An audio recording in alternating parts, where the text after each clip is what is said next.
Hey everyone, role reversal tonight. Will is hitting the go button, not me. I am hitting the go button, ready to plug in. Yeah. Engage. There it is. We are live. Get the microphones situated here. Bring the feed up. Well, there we are, right into there. the microphone, that's good. Let's, wait, hold on. Yeah, you can hear it.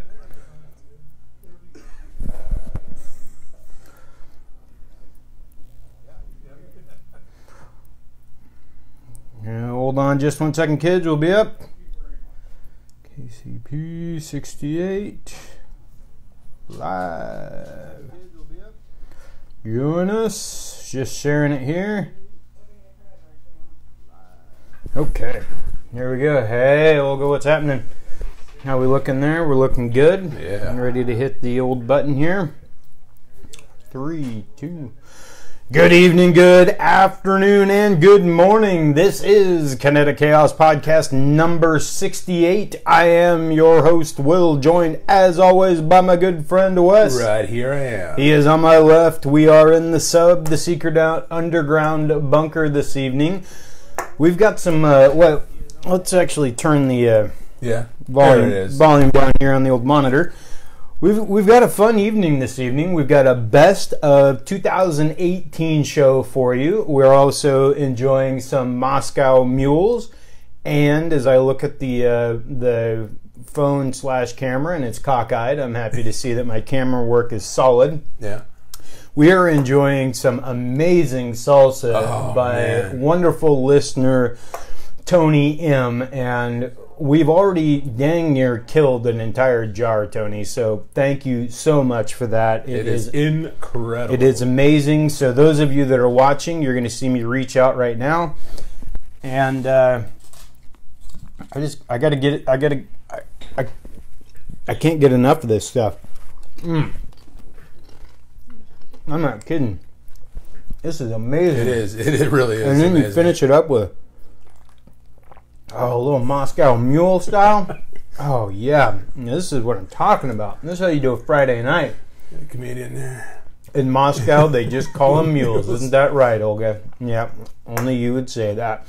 Well, yeah, we got a fun show here. We decided a little bit on the fly just today that rather than doing a normal hot sheet, we would kind of cover some of our favorite things that have occurred to us over the last year, being year 1 of KCP. And so yeah, we just take a little break from the hard stuff. This is freestyle. We like to do that, but we also wanted to reflect back on 2018 and then look forward to 2019 and all the wonderful things that it's going to have in store for us. So as always, we want to start with something good that happened to us since we last recorded. And look at that.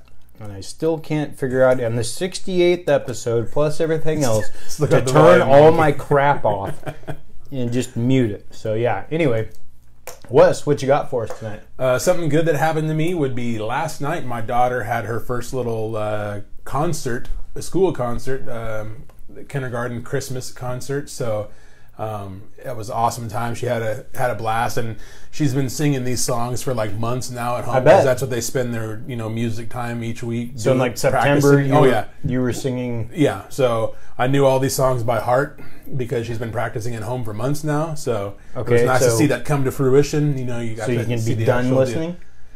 Oh no, I'm sure she'll still bust it out. Yeah, give us the rundown of the songs. What songs? You have to know them. Oh boy. I Want to Be an Elf. Huh? I have no idea. The Curtis Guard story? Yeah. Hey-o! Sorry, Kurt. Wow. And they sang 4 songs because it was actually a split grade. So they did kindergarten, 2nd, and 4th grade were all there. Okay. And they each went individually. So I think my daughter's kindergarten did like 3 or 4 songs. So yeah, it was good stuff. So they weren't your traditional Christmas themed No, the songs? older kids sang the more traditional stuff, but they had a little more whimsical stuff for the youngins to sing. Whimsical. That would be our word of the day. Yeah. so far. Well, that's The night is young. yeah, absolutely. Well, yeah, we've got the night is young, we've got salsa, we've got chips, and we've got cocktails. So pretty hard to get much more whimsical than that. And as Wes mentioned when I first walked in and I gave him his cocktail, he's drinking out of a Seahawks glass while he's wearing a New Orleans Saints shirt. So Only one of these teams is going to the Super Bowl. well, the Hawks, you think they've got that good a shot, huh? No. No? Why is that? No, I kid. Well, I kid. We'll get into that. We can get into that down the road here. Well, something good that happened to me is I've had a number of them. We just recorded KCP Kids the other night, so I kind of used mine up from there. But I will say we got our Christmas tree up, and that is always exciting. But like we talked about on KCP Kids, this year, as you alluded to, I think last week, there has been an issue with the Christmas tree situation here in Southwest Washington because of a drought. And so we went to go get ours, and all of the usual suspects were closed. And so we had to go to a Christmas tree lot on Mill Plain. The only one that I saw, except for Thornton's Tree Farm, there were no other Christmas tree lots around it was year. Slim pickings from what I read. We gave up and just went old school artificial this year. Yeah, hopefully just a temporary deal. But yeah, absolutely. You cannot be a long-term thing because you have to have a live Christmas tree. I'm a firm believer in that. But anyway, so yeah, we got taken to the cleaners for $69 for this Christmas tree, and I don't know if they 2.5 feet tall. No, it's probably 6.5 feet tall, but I will say that, I mean, it's a gorgeous tree, it smells great, all of that, but I could not believe when they told me $69, about tipped over. Yeah.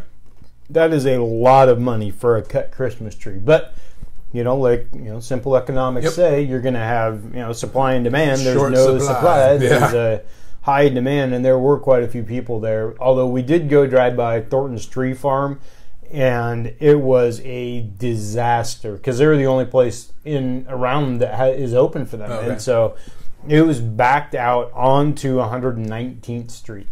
I couldn't believe it. And it was raining cats and dogs. I mean, we were like, do we want to go fight all these people? I mean, they had like this loop you drive around. Even that was packed. Wow. So it was, I mean, I don't know if it wasn't hundreds of cars, but it was dozens. Because they're the only place that there was. Yeah, exactly. And I guess that was like the last day that you're going to go get your Christmas tree, or maybe Sunday. But anyway, so we got it up, and I did something that I didn't think I was going to do, and that was to have some gluten-free sugar cookies.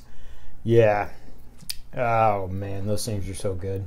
Really? Oh, I love sugar cookies. Because and if you go to my Instagram, you can see I was in charge of frosting my own cookies, which is, cookies are the hand. Yeah, right. Yeah, because that's exactly how it went. I hold they weren't big, and Kim. This is what Kim did. Rather than giving me the fun shapes that everyone else gets. No, I couldn't have those because we had to make sure no one got the nasty gluten-free ones according to them. So I just had to have the regular, just round ones. I didn't get the... Cut them out with a canning ring? Like no, not even that. No, she just, like a chocolate chip cookie or something. She just plopped them down and baked. Everyone else has got Christmas trees and stockings and all kinds of fun stuff like that. What do I have? I just have like a white turd.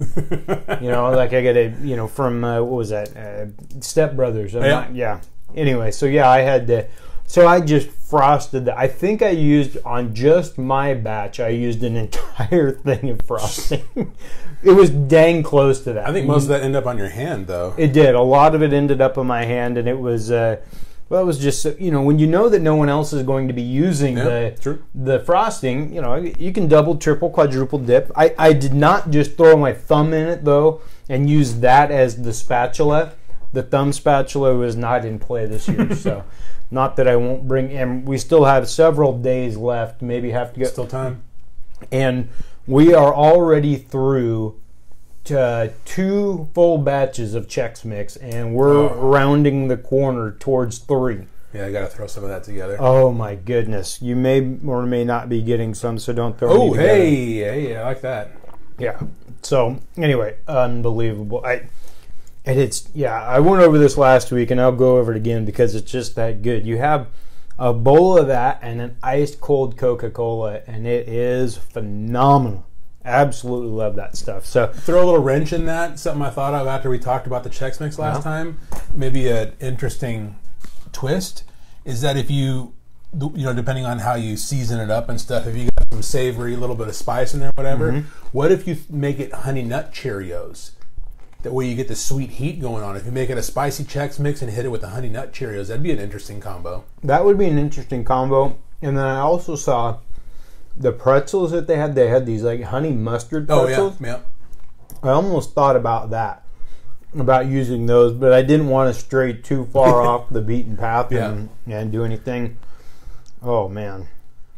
I cannot get over this. Yeah, salsa. and It's amazing. It's almost gone, too. It's really sad. I mean, it is, wow. And you've eaten so much of it because I made the mistake of placing it in front of you.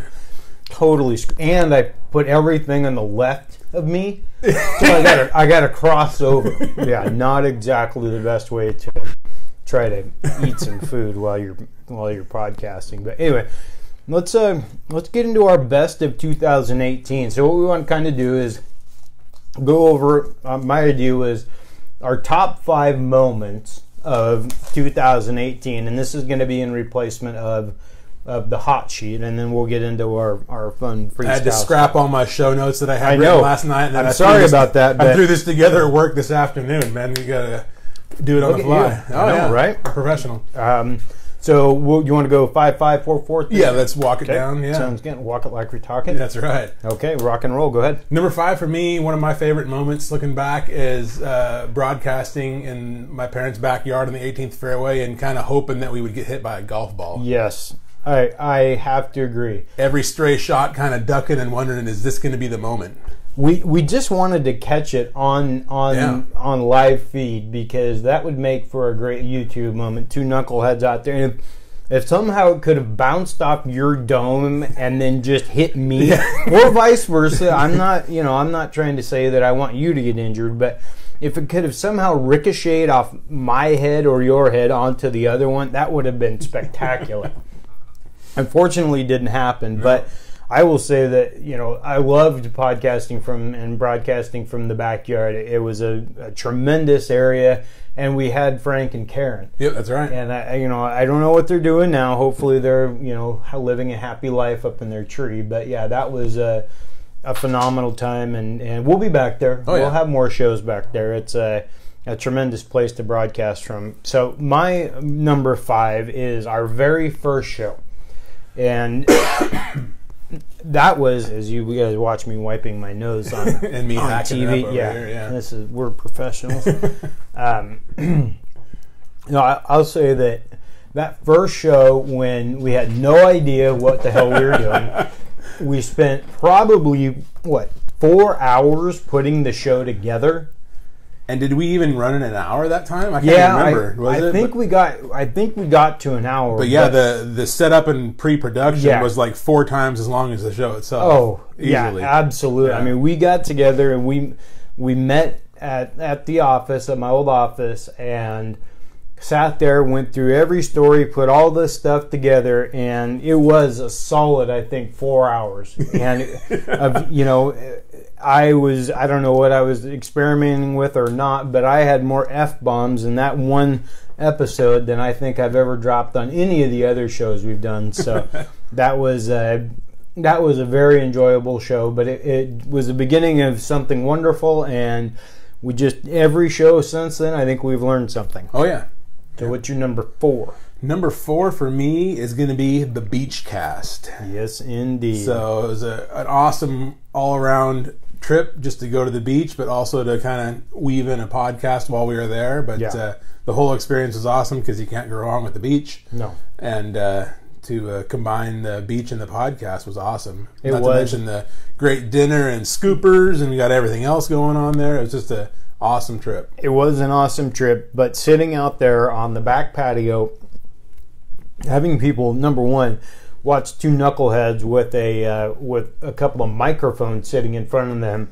Like, what the hell are these guys doing? We got some looks. Oh, yeah, we definitely got some looks, but we were enjoying the official beverage of KCP, the Bloody Marys. And, wait a minute. No, you didn't drink that much, did you? But no, we had the Bloody Marys flowing, and we had the beach. We were on beach time. Maybe, I don't think we were really hungover from the night before. No. Did we go to dinner the Friday night or Saturday? I can't remember if it was the previous night or that. I don't remember. But either way, dinner was, the beach cast was awesome, but the dinner was probably the highlight because that was phenomenal.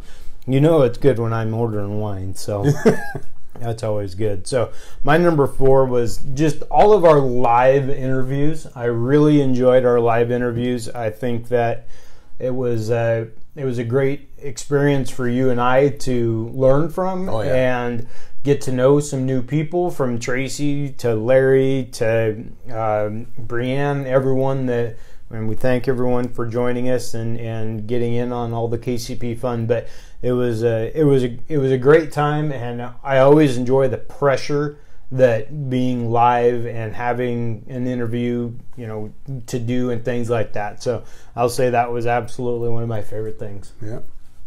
So number 3 for me, I kind of segmented those out, broke them out as to what you were just talking about, and that is the different live events. So number 3 for me would be the Parade of Homes, where we went there and set up shop in the back of Tracy Dorio's home, and just to be at a house like that, just an overwhelmingly beautiful house, and then also having fun sitting down with Tracy and Jim and talking about their business and all that kind of stuff. So that was just a cool deal. Sorry, Steve. We'll give you a buddy. shot. Yeah, you're coming up, buddy. Just wait, okay? You're jumping the gun. Exactly. Don't jump the shark, Steve. Yeah.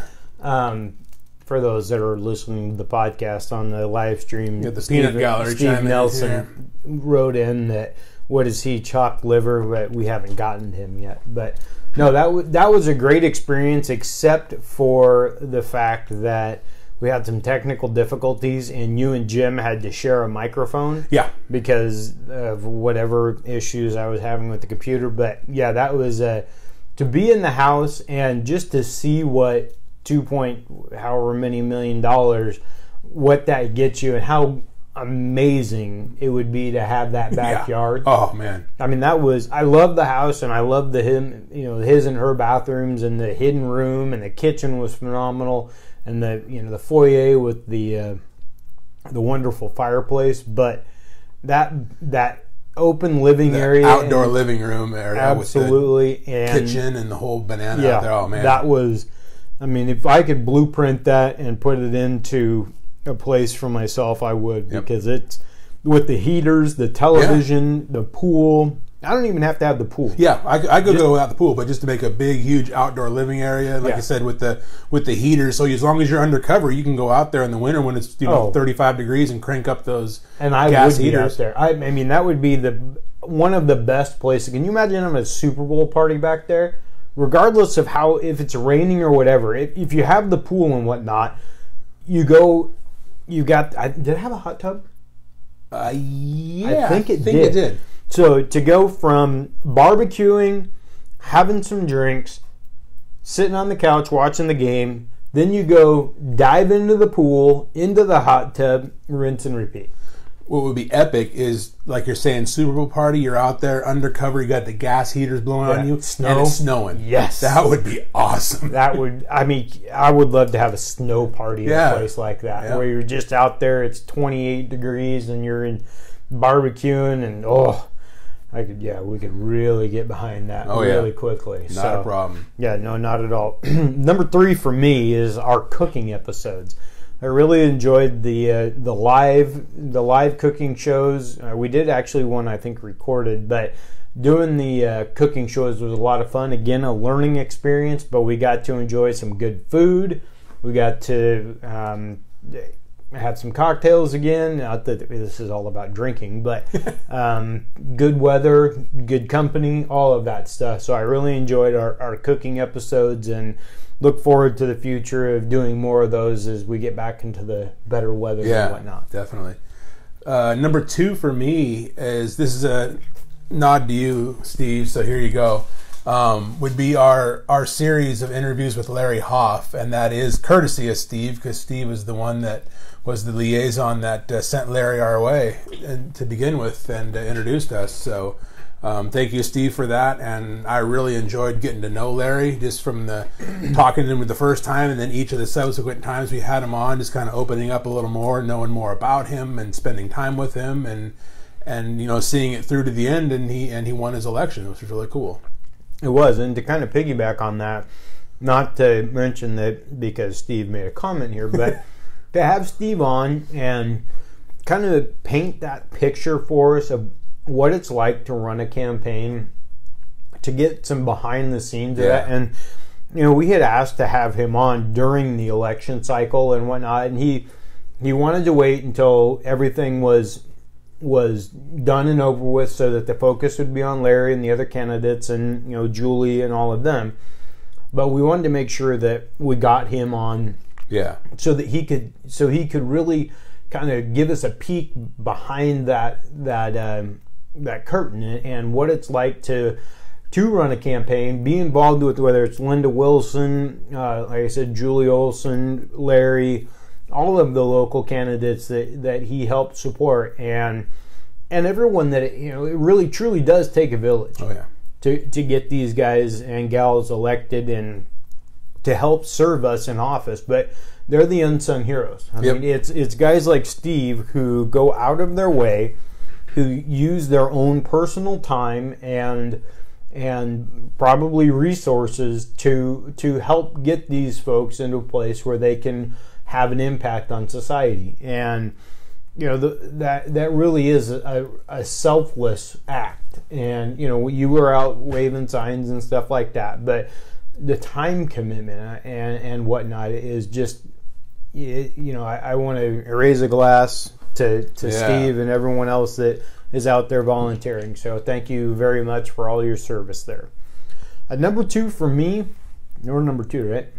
Yeah, that was 2 for me, so 2 for you. Number 2 for me would be our post-record article. Yeah. I thought that was really awesome that Don Feldhaus took the time and the effort to really do an in-depth look at what we've got going on here, everything from the Platinum Moms to KCP Kids, Tech 2, and talk to everyone, get their insight and their background, and really give us some not just to give us some I don't know, I'm kind of lacking a word here, good press, I guess, for the lack of a better word, but just to showcase us that way. I really appreciate Don doing that for us. And you know, as everyone says, it's kind of neat to see your name in print or be on radio or anything like that. And I think I speak for all of us on the KCP team that article far exceeded our expectations. Yeah, most definitely. So that was one of my highlights as well. So thank you very much, Don. I want to make sure that you know how much we really, really appreciated that. Yeah. It was awesome. Number 1 for me is a little segue from the post-record article, and that would be Camas Days. Yes. That's my number 1. That is my number 1 as well. I thought it may be. So, just the whole experience of being, I don't know how many hundreds, if not 1,000+ people lined the parade route, probably well over 1,000, I would think. But yeah, just riding in the back of the truck, cruising down the strip there, and that's how Dawn found out about us to even write that article. She saw our parade float entry with our banner, the banner you see behind us here. Right here, hanging off the side of a truck. And thank you, Jeremy. I think he's watching as well, so thank you, Jeremy, for the truck. Yep. But yeah, that was a really cool experience to have, you know, cruising down a parade. I've never been in a parade before. That was the first for me. And to have the streets lined with just, you know, hundreds, thousands of people. Exactly. Cool. Yeah, and a quick shout out to Jeremy Deegan with Northwest Power Stroke for helping support us. You know, he provided the truck for us and he drove it. So big thank you to him for that. That was awesome. We got to have all of our banners up there. Got to enjoy the parade, throw out some wonderful T-shirts and all that good stuff. Yeah. So that was a kick in the pants, and it is, like I said when we were sitting back there, it truly is a surreal experience to be on that side of a parade. I think the last time I was probably in a parade, well, besides in band when I was marching, which, holy moly. That was, I love being in the band, but goodness sakes, I was not a fan of marching because I can remember a lot of stuff. I have a very good memory for reading something and retaining it. I do not have a good memory for practicing music for hours on end and having no ability to recall it whatsoever. I'd get out there and I might as well just go because for the life of me, it wasn't that we were playing very hard songs, and Hojo can attest to this. I mean, we had a dang good band, and that's a good thing because I was happy they were covering for me. I was not getting. Mr. Washburn wanted us to memorize the songs and everything, and this was only back in I think in 7th and 8th grade is when we did that. So not a fan of that. But the parade, other than that, it was probably when I was in the parade with my dad when he had his '63 split window Corvette. That was a long time ago. So back in Anchorage, Alaska. So anyway, yeah. So number one was the Camas Days Parade for me as well. It was just, it was a fun day. After the parade, what's better than, after you're done waving at everyone and throwing, how many pounds did I say? 15 pounds of candy or something like that? I had 3 or 4 gigantic bags from Cash and Carry, and we were just, it was gone. We could have gotten rid of it within, halfway through the parade. Easily. We had to kind of bring the kids in, bring my nephew Jude and Derek down a notch because they just got a little crazy there. But yeah, between that and the T-shirts, you want to get the crowd in a fervor. Oh, man. Just give them free T-shirts. Holy man, they just saw we had a T-shirt, and we weren't supposed to be doing that, I don't think. Yeah, and not supposed to be chucking stuff out of the back of the truck. Yeah, but we're breaking the law. We make our own rules. Yeah, right. Absolutely. But yeah, they were tripping over themselves, and that's the funny thing is, I'm sure I threw some extra small T-shirts out to people that weren't extra small. Martel, I think he got one of those. I think he got a medium. A medium. Yeah. Martel was going to look really good in that too. Just peeled in. I could ask him about that, Jay. If you're watching or listening, I want to know what you did with that T-shirt. So, actually, you know what? I could use that as one of my good things. Is we had a Christmas party last Saturday at Jay's place. And the theme was, not to completely go off the rails, but I will. The theme was pajamas. And so I took that with a little bit of, little fun. And I went Cousin Eddie style. And I will post the picture of me. And I actually have gotten from some unnamed sources more photographs of me in the Cousin Eddie outfit, and yes, they're as good as one could imagine. One of them is in kind of a Captain Morgan style, where I've got my whoa, you did take it, Steve. Steve said on Facebook here that he took his to Cabo. I believe you actually posted a photograph, if I'm not mistaken. Am I right, Steve? Yeah. Down in Cabo with the old KCP shirt. But yeah, no, Christmas party went. I did not go. Underpants under the Cousin Eddie robe, but otherwise, I think I did a pretty darn good job. I had the hat, I had the white robe, which was not white by the end of the evening. Had some Jay's wonderful smoked salmon dip. One of the oh my gosh. You got more on the robe than you did in No. I do not waste that. But I did do my little smokies in my barbecue sauce. So there are some people out there that got to enjoy some barbecue sauce. Yeah. And I take the barbecue sauce and I take the chunk pineapple and I mix that all in. Oh, it's so good. And then I get the cheese-filled little smokies. Oh man, that's fire! So you're talking Tia's language here. She'll probably flame you in a second, but what? She didn't like Little Smokies. Hates Little Smokies. I don't know why. There's nothing wrong with them. There's something wrong with her. Exactly. See, there we go, right there. There it is. Wow. So this is a question since we sat down and we started recording. I've been noticing all the glitter on your face. Were you over at the Dancing Bear before we went on air? Maybe Club 205. We did a Christmas gift exchange at work. I wonder if I got glitter bombed by some Christmas cards that I was unaware of. By Chloe on stage 3. No, it's interesting that you say that, because there were some Christmas cards with glitter on the cover, so I probably touched those and like wiped my head or something. Wow. Good cover. Good cover. No idea. Yeah, no, you're glistening.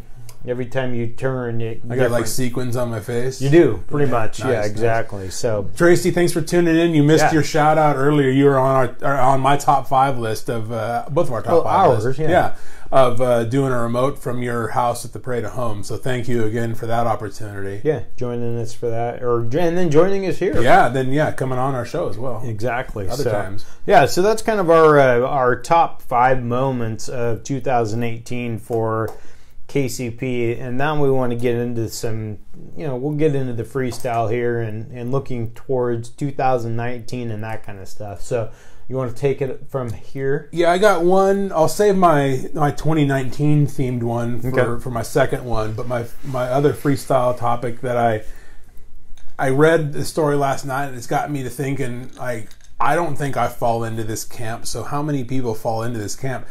Do celebrity endorsements of a product work? Does it really make you want to buy that product? No, not in a million years. I don't understand. So the reason this came to mind last night is because I read a headline that Hunt's Ketchup signed Kareem. Yes. Not Kareem Hunt. Hello, that's a wrong guy. Think that would be Patrick Mahomes. Yeah. Too, because he's a big ketchup freak, I guess. He puts it on macaroni mac and cheese. Yes, that's weird. And people that know me know that I'm a big Mark McGuire fan, but even growing up, like, if he would have endorsed Wheaties, that wouldn't have made me want to go buy Wheaties. So that's always fascinated me, the celebrity endorsements. And these companies are paying them gajillions of dollars to endorse. But I would love, I guess, it's got to show some return on investment, otherwise they wouldn't be doing this. But who out there bases their purchases on a celebrity hawking a product, basically? It's the weirdest thing to me. I think that it's far more people than you would imagine. Oh, I would think so, because, like I said, otherwise the numbers wouldn't pencil out and they wouldn't be doing this. But it's weird to me. I can remember being in school, and I was in a business class of some sort, but we talked about the different types of advertising, different forms of advertising, and whether it was a situation where it was a celebrity endorser or a situation where they took the product and they demonstrated it, how it worked, or things like that. But I think especially in 2018, but just in general in time, people are followers. I think they're much more of a follower than one anticipates, than we would think, and as we look at these types of things, as you look at, let's use the shoe Yeezys. Okay, they're made by Kanye West, they're designed by him or whatever, and they're made by Adidas. These shoes are like $1,000 to $2,000-$3,000 for a pair of shoes made in China. Because they're made by slave labor children in China. Exactly, for 22 cents an hour or something like that. But because Kanye West wears them, and then you've got, to be on kind of the same wavelength, you've got Kendall Jenner, who is a celebrity influencer on Instagram, and regardless of her or whomever it may be, Instagram, being an influencer is a real thing now. Yeah, it's crazy. And so that goes to exactly what you're saying, because somebody else uses something who's a normal person, except that, I don't know why the Jenners are famous, other than Ryan Seacrest decided to shove a camera into their face, and they're, I guess they're pretty. But other than that, they have no redeeming qualities for society. Right. And now they're billionaires. I mean, I think it's Kendall or Kylie, one of the two of them, is worth over $1 billion because of their makeup and stuff like that. So people are big time followers of that stuff. Well, hold that thought for a second, because that was actually my number 5 on the hot sheet. Really? Go ahead and bring it up. Okay, we'll run with that real quick. Number 5 on the hot sheet that we ended up canning was Forbes' top 5 wealthiest celebrities. Really? That just came out. Yeah, lay it on us. So number 5 was a tie between Kylie Jenner and Jay-Z. Really? They are Jehovah at 900 some million? 900 million is what they quoted it at. Yep. Number 4 is Michael Jordan at 1.7 billion. For 2018. No, this is their. This isn't Lifetime though, is it? I don't know if it's their current. No, it's their current net worth. Okay. And they said Jordan is largely driven by his 90% stake in the Hornets. Really? They said that I think that over half of his net worth is tied up in the Hornets. They said I don't know why. They said the value of that franchise is just taken off, and so he's really raking it in with that. Well, I know that most NBA teams, and I think he got a pretty good deal on it. Yeah, I think so. But a lot of the NBA teams have, along with most major league sports, have increased exponentially over the last 10 years. And when did he buy the Hornets? I mean, probably within 5 or 10 years. Yeah, definitely within 10, yeah. But I think you got a pretty good deal. Yeah. Jordan Jordan 4 at 1.7 billion. Number 3 was Oprah at 2.8 billion. Number 2, Steven Spielberg at 3.7 billion. And at the top, number 1 was George Lucas at 5.4 billion, and the biggest chunk of that came from his sale of Lucasfilms to Disney, which netted 4.1 billion for that. So that actually surprises me a little bit that not that George Lucas is worth 5.4 billion or whatever, but that Michael Jordan is not worth more than that because of the Jordan brand. Well, he loves to gamble, so maybe he does like to gamble. He's had some write-offs over the years, I think. Yeah, I just, one of my favorite quotes ever is when somebody asked him how much he wanted to gamble for, and he said, "However much makes you uncomfortable." Because I subscribe to the same thing. If you're going to gamble, if you're going to do it so that it means something, do it so that you're going to try hard. Yeah. And get in there with something that may hurt a little. Yeah. But it's going to feel exquisite if you win. There you go. So sorry, that was a side tangent. That wasn't part of our freestyle, but you mentioned Kylie Jenner, so I had to throw that in there because that was part of our... I mean, to go back to what you said, it really is. People are followers, and they think that, because that person is famous for whatever reason, you throw a football with a no-look pass, so that means that you obviously should be a ketchup endorser. Yeah. And who likes Hunt's ketchup?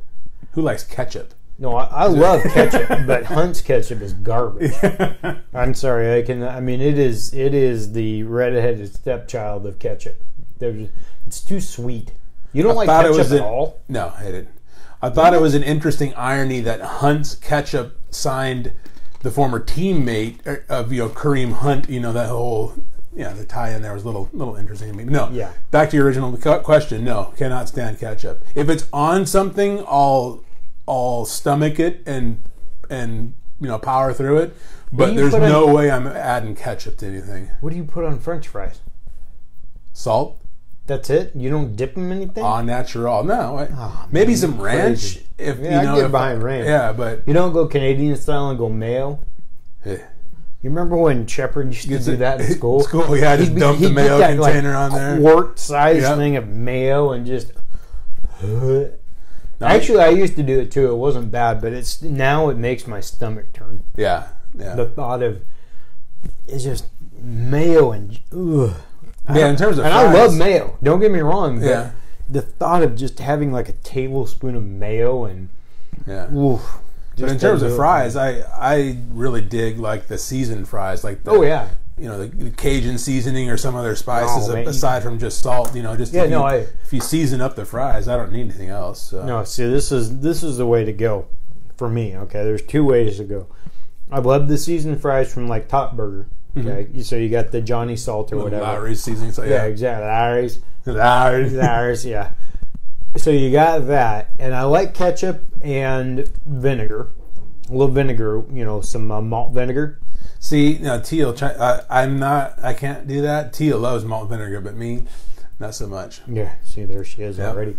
So I like the malt vinegar and ketchup, but if you go with those seasoned fries and ketchup and ranch mixed together, oh no, even better than that, one of my favorites is to take my barbecue sauce and mix it with ranch.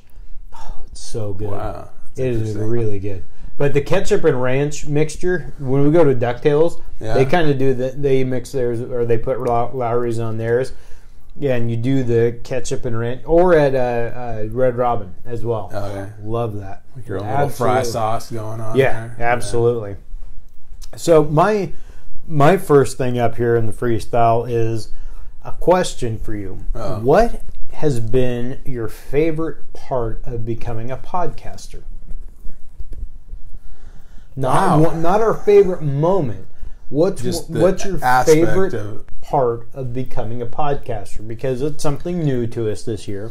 Yeah, I don't know. I like, maybe like, it's like kind of going back to what you said. I like challenging myself, doing something new. I've never done anything like this before, and also like what you said, the added pressure of doing stuff live and on the fly.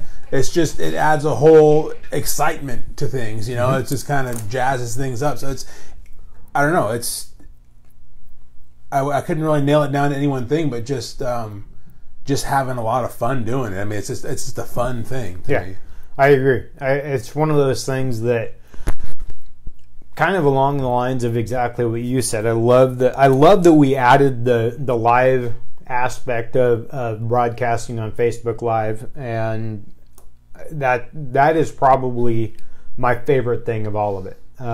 Wow, that's not. Tia has chimed in, just for all the listeners on the old podcast.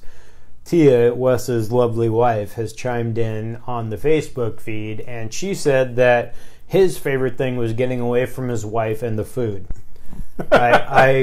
I will not confirm or deny whether any discussions of that nature took place off camera or when the microphones were down. There you go. I'm joking, but no, I'm right there with you. I think the live aspect of the show being broadcast on Facebook, but broadening our horizons, meeting new people. Yep. And, you know, whether it's the parade, whether it's having guests on, anything like that, I like to make myself uncomfortable. And that's not to say, you know, like wearing underpants that are too small or something like that, but making myself uncomfortable in that nature is something that I really have enjoyed. And to watch us grow from, you know, two guys with, you know, a couple of microphones on wooden stands. Two guys sharing a mic. Exactly. On the first show, that's exactly how it was, because I thought, oh, this mic is omnidirectional, so we can just talk into it, and sounding like we were broadcasting from a tin can. Yeah. That was a good time. But to now, we've got like real radio set up in a studio with, you know, banners and monitor. Yeah. We've come a long way in, March 8th was our first show? So 9 months? 10 months. Because we'll have January and February. So we're at the end of December almost. So 9.5 months, give or take. But so that would be my what I would say my favorite part of becoming a podcaster is just all of those things. So I got a top 3 for my other freestyle. It's the top 3 things you are looking forward to and or planning for in 2019. So one, I am looking, okay, so number 3, I will say what we are going to get to do. I think that we've got some really cool stuff that is going to occur in 2019 for us here on the show. Whether it's, I mean, everything that we've done to this point has been a learning experience, has been getting our feet under us, testing, lots of like I go back to learning, but figuring things out, all of those types of things. And as I look towards 2019, we've got some of this stuff figured out. We've got the summer things that we can do then, whether it's the cooking show or community events, things of that nature. That would be one of the biggest things that I'm looking forward to in 2019 is the possibilities that are really endless for us, and really taking the time to pick and choose the things that are going to make a difference for others and for us. Mm-hmm. So number 3 for me is also kind of a podcast related one. Is that basically a lot of what you talked about is doing new things and seeing where we go from here, but primarily is to do another beach cast. Yeah. Head back to the coast. Oh yeah. Yeah. Well, yeah, we may have to make that like a quarterly. There you go. I'm all for that, because that's just like you said, the beach is just a wonderful place. Yeah. But yeah, expanding on all those types of things and going to a different beach, although, you know, Long Beach holds a really special place in my heart, so yeah. I'm a big fan of that. Number 2 for me, that I look forward to in 2019 is trying to implement I'll get to goals and stuff like that, but I want to implement some different things for us in the podcast, but also in business. I'm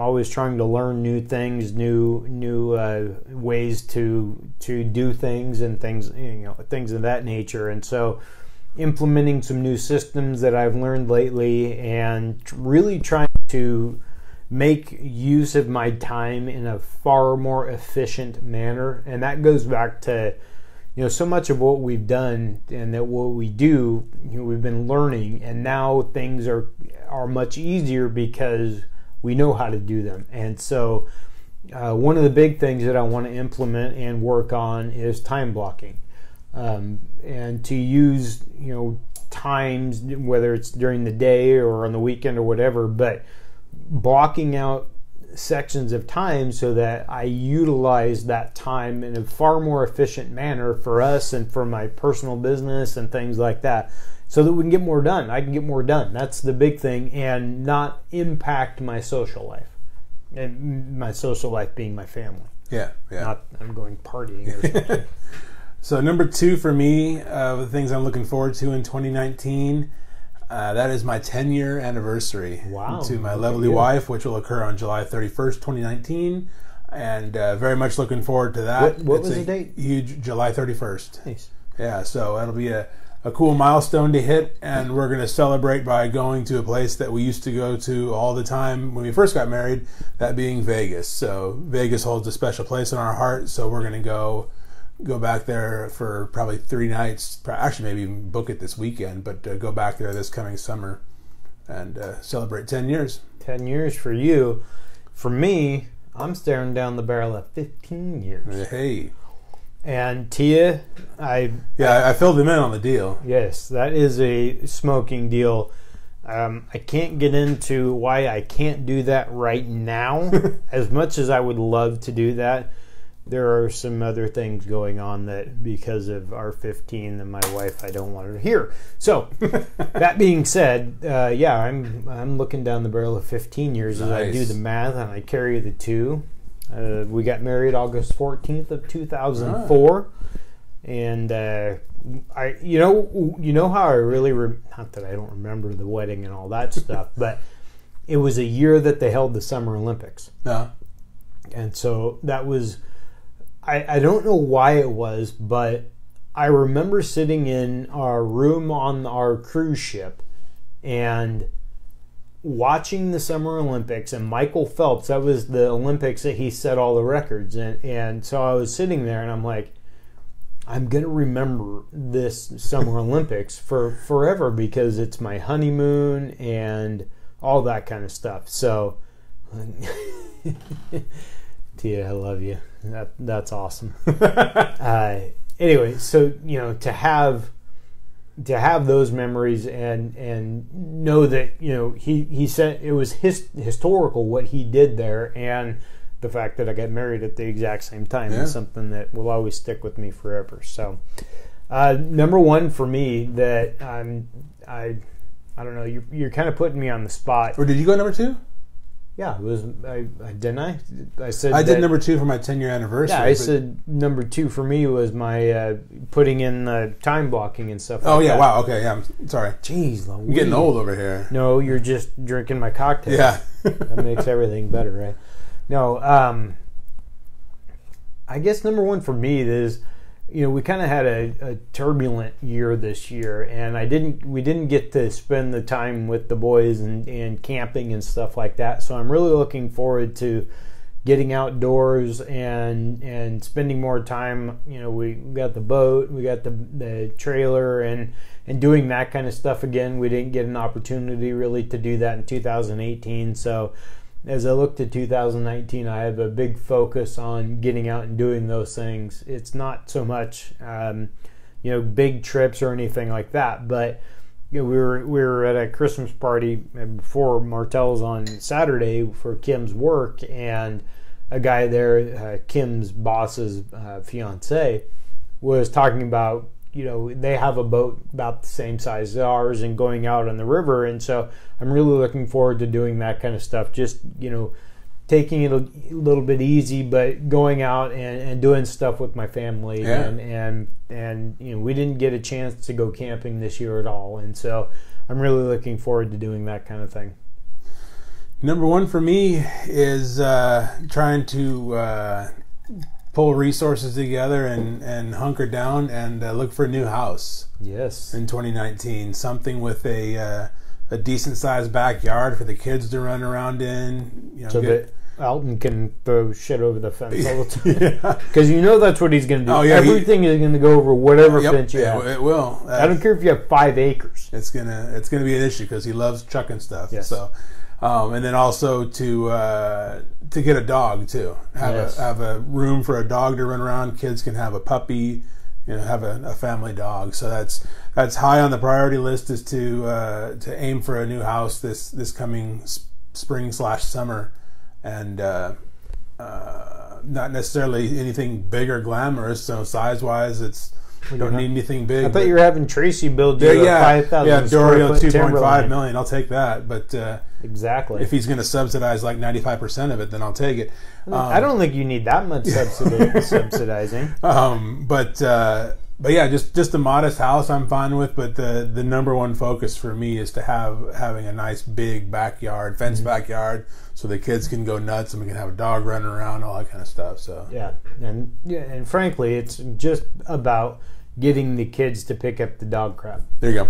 Because as a parent, that's when you know you've really made it, is when you can tell your kids to either go get wood or go pick up the dog crap. And the even better is both of them, but so that they can join in on, yes, you do, right? You need to be able to have that joy in the experience of watching them walk around with a bag full of shit. It's just fun as a parent. I'm sorry, it just is. It really is. It's like a rite of passage. It is. Oh, absolutely. Yeah. It's up there like having your teeth pulled or something. It's not something that you really want to do, but you'll learn from the experience. Yeah. Makes you a better person picking up crap. Well, next one up for me, I have all kinds of them here that I've decided, that I wrote down in my notes. Let's see. I'm going to pick one here. We're going to go best of 2018. What was the best movie of 2018? Because you don't see movies. You're right. I know. I got nothing. Come on, man. You have to have seen one movie this year besides Die Hard, which is a Christmas movie. Yeah, it is. It made Brad Thor's list too. Tia I did. Shout out Brad Thor. In terms of like a new release in 2018, yes, I didn't see you anything. bull crap. I did ask Tia. You have not seen a movie that was made in 2018. I don't think so. You didn't see Deadpool 2? No. Oh my gosh, what am I doing, Tia? How can I be involved in this with a person that hasn't seen a movie from this year? What's the newest movie you've seen? The last time was like in a movie theater kind of thing? Yes. Okay. Go that route? Yeah. Okay, I don't care. Netflix. What's the newest film that you've seen? I would say last time I was at a movie theater, Tia could probably help me out with this. I think saw Home Alone. I'm thinking probably Lincoln. Really? Was that? I haven't seen that. Yeah, was it good? Daniel Day-Lewis. Yeah, it was really good. DDL. But that was like 5 years ago. Probably more, because I don't think Annabelle was born yet. So that probably 6 to 7 years ago. But yeah, I'm trying to think. Said Lincoln. Yeah. Inception? That was from like 2009. That was before Lincoln. Yeah, that was, yeah. I think that was like pretty much the last time I went to the theaters on a semi-regular basis was pre-kids. Because it's priority shift. You got little ones running around. Well, yeah, I understand that. Yeah. Okay, so Netflix, Hulu, anything like that? Oh, we watched some stuff on Netflix. I'm just trying to pull out the name of a movie a recent movie on Netflix. Tia may have to help me with that, but yeah, I don't know. Really? I'm struggling with that. Wow, I guess you are. I will probably say that Infinity War, Avengers was my favorite movie of 2018. Did they drive Infinities in No, the movie? They did not. Oh, okay. Wow, I just that joke. Yeah. No, I can't get over the fact that you can't even rent a movie. Well, there's no Blockbuster anymore. No, but like I said, you have Redbox, you got Netflix, you got all that. Netflix and chill, man, whatever. But something, you have to have seen a movie this decade. Because right now you're not mentioning a name of a movie from the last decade. In this decade, between 2011 and 20. Well, Lincoln probably falls in there. Was it? Yeah. Well, yeah, probably 11-ish, probably right on the border. Wow. But I don't know. I'm trying to. Infinity War was awesome. You got to go to that $3 theater. I'm a big fan of the $3 theater. I'm sure I stick to the floor when you walk in. Who cares? It doesn't matter. You go to Don Pedro's. There's a lot of other stuff on the floor there. Yeah, right. Yeah. Out of sight, out of mind. Yeah, exactly. Well, yeah. So I'll go maybe Infinity War or Deadpool 2 for me. But those were, and I'm sure there's something else that I'm not remembering. But those are the top of mind for me. So where'd that name come from? Is it like dead people in a swimming pool? No, oh geez, now we're going to go down this path. No, he's dead technically. I mean, he really should have died. Did he die in a pool? Did he drown? I don't know. Where'd the pool come from? Stan Lee. Well, I can't ask him anymore. He's dead. Yeah, dead. I don't know. He didn't have a dead. No, it came from like the Deadpool. That's what it came from, I believe, because they had the pictures up on the wall of people that were going to die or something like that. There it is. Don't quote me on that, but something in that realm. Yeah. Okay, what's yours? What's your next one? Next one is, and I don't even have an answer for it yet, so I'm going to make you go first, maybe. I don't want top 3 necessarily. Just go like the one thing you're looking forward to most about the podcast, our show in 2019 coming up. What's the one thing you want to shoot for? It could be, production location. It could be a guest, or whatever. What's like the one big thing you want to reach for? The one thing that I would really like to reach for is a community event for us. Whether that be a barbecue or something of that nature, where we can tie in everything that we do here, from the cooking show to the podcast, the Platinum Mom, Tech 2, all of that. My thought is something like at Crown Park, that nature, where we can bring our listeners, the community, all of those things together to share in this. And the positivity that I really want to, we really want to project in everything that we do.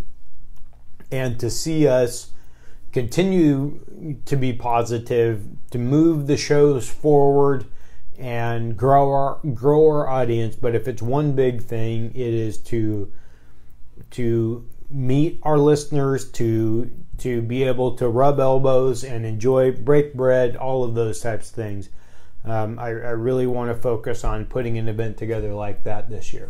Yeah, and I'll piggyback on that because it's something we had talked about a long time ago when we were still, and the podcast was still in its infancy, and therefore it was kind of hard to, wrap our heads around and do. But now that we've got our feet under us, as you had said before, I think it's doable to do something like that in 2019. And what I would love to focus on is doing the same kind of deal, like a community event, but do it as like a fundraiser for the first responders, like police and fire, involve them, make it a huge Kamaswashugal community event with first responders and stuff like that. It'd be an awesome deal. I think that would be a really good thing. And as we talk about it here live and on the show or on the podcast, I think I think it's something that's very doable.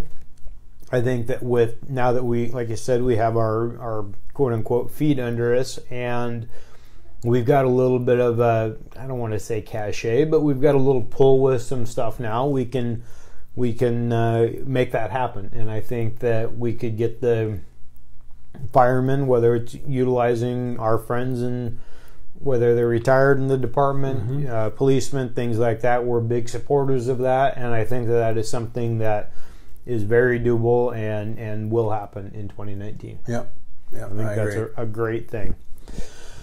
So, for me, my next one up, do you want to get into like personal goals for 2019, or I kind of wrap that in, the new house and stuff like that. So I kind of wrap that into my top 3 things. So I don't know if I'd have any more to add to that. Okay. Here's a fun question for you, as I chew up my chip here. What's the over-under on how many cabinet members will resign or be fired at the White House in 2019? We already know one. Yeah, Mad Dog's going out the door. Yeah. Boy, I would say you'd almost have to set an over-under line. I'd think double digits. You got to start like at 10.5 at least. Really? You think it's going to be that high, huh? Yeah. I think 10.5 is I think that would be fair. Well, I mean, considering how many cabinet positions are there, 20 some? Yeah, I don't know the exact. Maybe Steve could answer that question. But yeah, I'm not sure the exact amount. But I mean, it seemed we've certainly had, I think, well over 10, down this year. If you're going to wrap Madison into that, but I mean, you're talking chief of staff. Kelly's going out the door. You got Nikki Haley from the UN has already resigned. I mean, is that a cabinet position though? I don't know. Well, it's the secretary, so I don't know. UN ambassador is not. No, sorry, it's not an ambassador. You're right. But who am I thinking of? Like all the EPA Pruitt and Zinke from the Interior, and so you got all these guys that have bailed now. So I mean, we want to take that into account, though, in that he's already established that they're gone, or they are established to be gone. So do you think they're gonna churn that fast? I just think from the level of turnover that we've seen, that tells you something, and to me that tells me that he's really hard to work for. Oh, well, yeah. And so I can't believe my sister-in-law works for him. It just drives. I have no idea how she does it. Yeah. So anyway. I think obviously his personality is not going to change. So you bring in a whole fresh batch of people, that's going to start wearing thin again pretty quickly with them. Because if anybody would have lasted, it'd be like two generals, Kelly and Mattis. I mean, if anybody could handle that kind of garbage coming at him, it would be a general. And even they have said, nah, we're done. Yeah. So I mean, that's some serious pressure, some serious poor working conditions. if you're getting generals to say, nah, I'm done. I don't want to be here anymore. Yeah. I really like Tia's number. I think 8 is a good number for the number of cabinet positions. I think we're going to see other, like you said, whether it's ambassadors or things like that. But I think cabinet position-wise, I think that, or White House staff, I'll include that because you got chief of staff and whatnot, which are not cabinet members. Right. But I think I think 8 is a solid number there. You think that's what do you think? You gonna go higher than that? You gonna take the over? So if we're gonna set the line like at 8.5 on the line there, I'll take the over. Well, yeah, it's risky, but yeah, I'll take the over on that. Okay. We need to start our own Deadpool for that. Yeah, right. Yeah, yeah exactly. Got to write that stuff down. Yeah. What do you got? What do you got next? I got nothing. You got nothing. Roll with some of yours if you want. So. Who is kind of taking a page out of the Time magazine book? Who's your person of the year for 2018? Wow. You're going to say Donald Trump, aren't you? Yeah. No, I'm trying to avoid him. Yeah. Boy. If I'm going to look at something like this, I want to look at somebody that has a positive impact on things. That's why, I understand what Time does with their Person of the Year and the fact, actually they had nominated like a group of people for something. It's all about selling magazines at that point. Yeah, so. But for me, it's about, I think that if you're going to say Person of the Year, to me, that has a positive connotation to it. So I've never quite understood why they always have this. It can be negative. It could be. I think they had Osama bin Laden one year as their Person of the Year. Yeah. And for me, if you're going to give somebody publicity like that, I want to have a positive impact on things. Oh, there you go. Exactly. We got somebody who has nominated Larry Hoff as a Person of the Year. I think Larry is, a great locally. He's a great opportunity to be a Person of the Year, and. Looking forward to 2019 and all the great things that he wants to accomplish. He's just going to be fighting that upstream battle that any new member of the legislature has. They have to establish themselves, and I don't want to kind of take this down to the lowest common denominator, but kind of put their own scent on things, and make things their own, and show people that they can't be run over. And those are the types of challenges that I think that all of these legislators and folks that are in the public eye, they have to deal with egos and whatnot when they go up to Olympia or into Congress, things like that. They've got to deal with the negatives and the positives of having that kind of position in society. I guess one thing kind of jumped to mind that I don't think he gets a lot of publicity for it. That is to say, mainstream, widespread publicity, is the work of somebody, charitable work of somebody like Gary Sinise, and what he does for the Wounded Warriors, and he sponsors all the brand new houses for them, and gets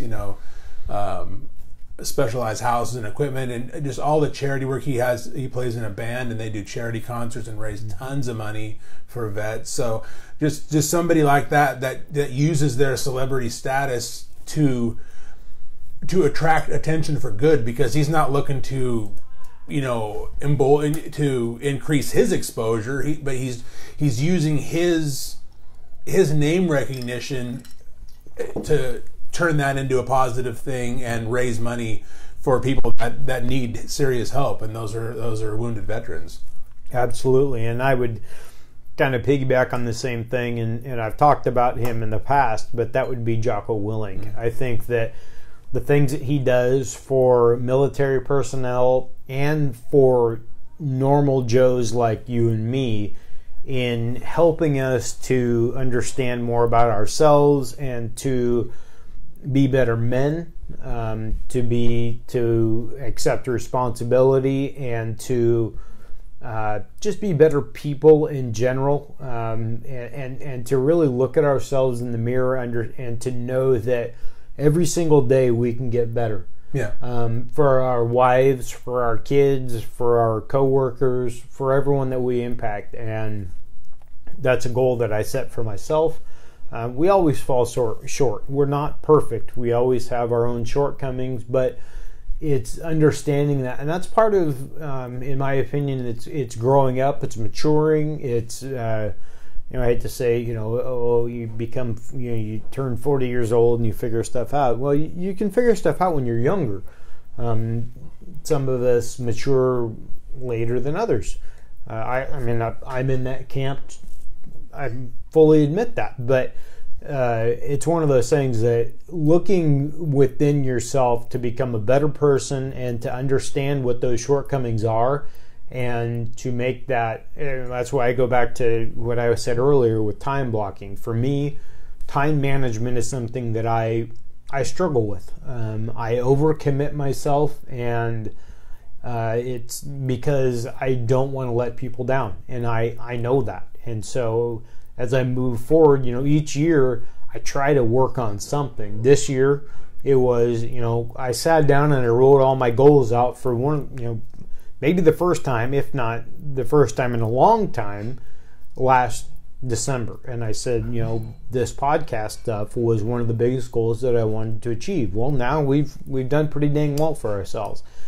And as I continue to grow with that, and I will say Jocko had a big impact on that, because he shows me that and I'm not one to idolize people whatsoever, but it's the leadership that comes from that, and I want to lead, and I want to show others that we can be better than we were, than our last iteration. And so for me, I would nominate somebody like Jocko because of what the impact that he's had on me, and to be a better person. And I think that as we move into the next year, I can only get better, and whether that's with the show or with the community and volunteering and work. A big part of what I do at work is to teach others, and I love to teach, and I love to show people that they can pull more out of themselves as well. Things that we don't expect, because we all have that.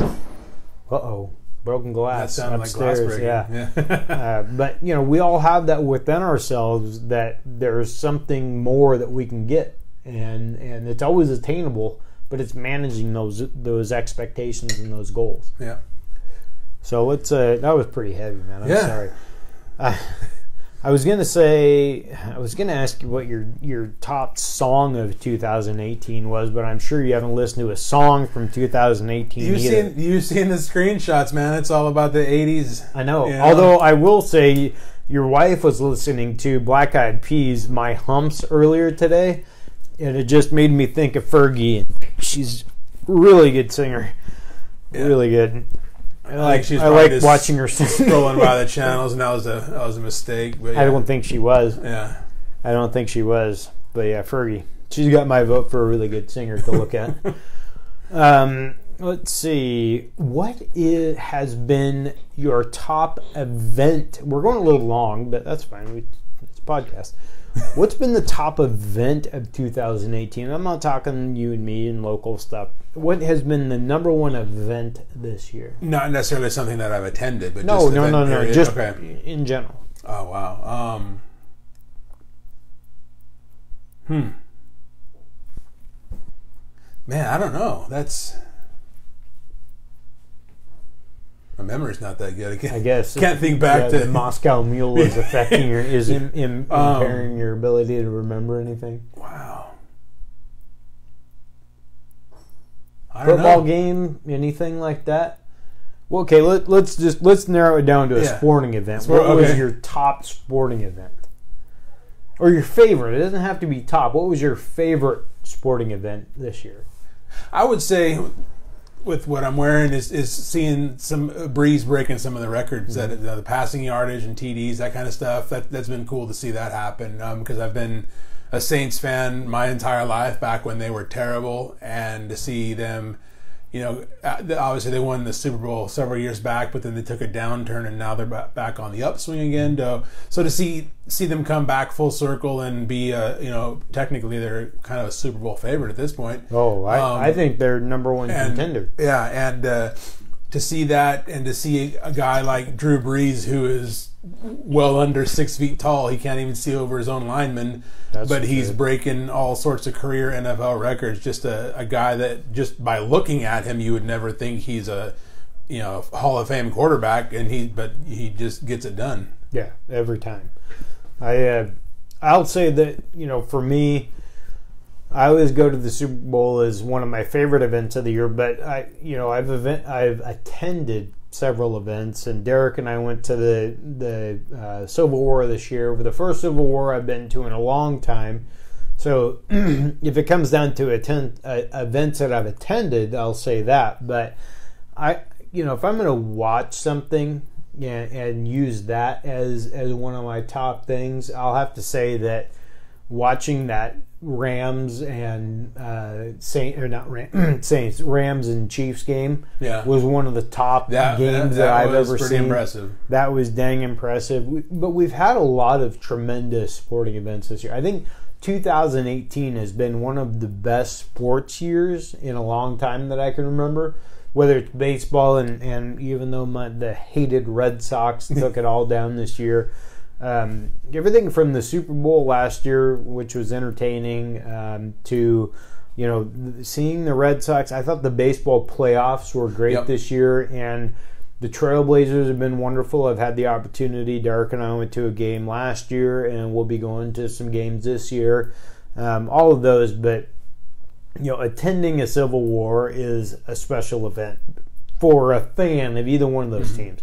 And I will say, Duck fans, they're dying because the Ducks are not the same team that they were 5 years ago, and is to be expected for fair weather fans. They are, they're dying from the herd. I.e. Seahawks fans. Yeah, hit the exit doors when the things Hey, go you know what sideways. though? The Chickens have, I think they've far exceeded expectations this year. Especially in the last several weeks, they've kind of turned. Although they turned the ship crapped around. the bed last week. What the hell, Janikowski?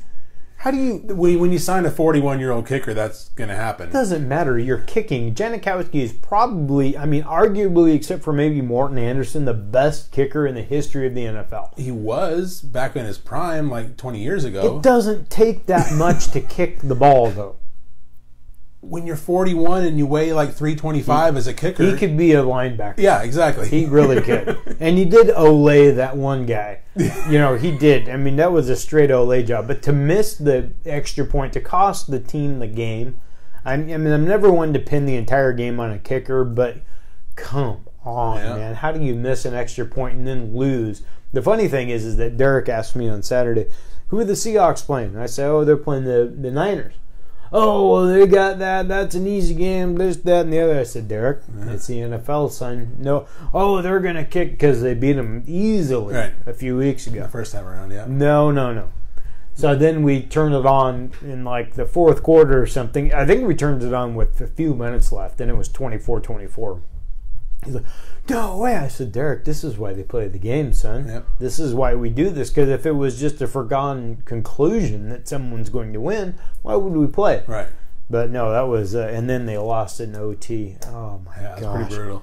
It was really brutal. So, well, I think that'll about wrap us up for the evening. I think this has been a fun look back at 2018 and an even better look forward to 2019. Like I said, we've got good plans for us here at KCP. We've got some fun stuff. We're going to be building upon things. Like I said, time management's a big goal of mine, which will only help focus everything that we do here at KCP. And for all of us to watch us grow is going to be a really fun thing. I hope that everyone out there that's watching us and listening can enjoy that, can appreciate it, and we want to keep including you in everything that we do. You're a big part of why we do this. We know that each week we're hoping to entertain you somewhat. We've got some changes to our format. We've got the real estate podcast, which I've got several episodes in the can that I am just not very happy with. That's why I haven't released them. So you're getting a new one that I'm already redesigning it because I just was not happy with what I did. It is what it is. And I want to bring a little bit lighter side to it. I want to bring I don't want it to be so damn heavy and just be like, that first show that I did and the ones that I did after that were just blah. No one's going to listen to them. So I want it to be more fun. I'm going to bring in some reality show stuff to it and have some fun at their expense and whatnot. So we got that. We got KCP. Wes is going to do some stuff. I'm going to do some stuff. The Platinum Moms, Tech 2, Derek with KCP Kids going out on his own really soon. And cooking shows, all that good stuff. Yeah, 2019. That's one of the things I'm looking forward to most is getting more cooking in. Yep. Well, and doing more food reviews. Yes. Yeah. Whether it's just, I was thinking about it the other day. We walked out of a restaurant. Kim and I went to dinner after Christmas shopping the other day, and I was like, I should just be doing. It was a restaurant I've never been to before, but there's no reason that I can't just walk out of the damn restaurant, hit go on the video, record it, and we're ready to rock and roll. Yeah. So it's that kind of stuff that we just want to help connect with people, help spread positivity, all those types of things. So you got anything else for us? I got nothing. You got nothing? Well, thank you guys and gals, everyone, listeners, viewers, the vowels out there. We appreciate everything. We hope you have a very Merry Christmas. This will be our last show for the year because next week I think we're going to take the week off. Yeah, and it'll be a little hectic. Exactly. So, Merry Christmas. Have a very happy New Year. We'll see you on the other side. And this has been Kinetic Chaos Podcast number 68. Number 69 is the next time we'll see you. And we'll see you in 2019. We go. Facebook, thank you very much for listening. I'm going to unhook here. And as we said, we'll see you in 2019. Some new stuff to come, and my personal favorite, more cooking episodes, more barbecuing, smoking, outdoors episodes. So Merry Christmas, everybody. We'll see you next year. We out.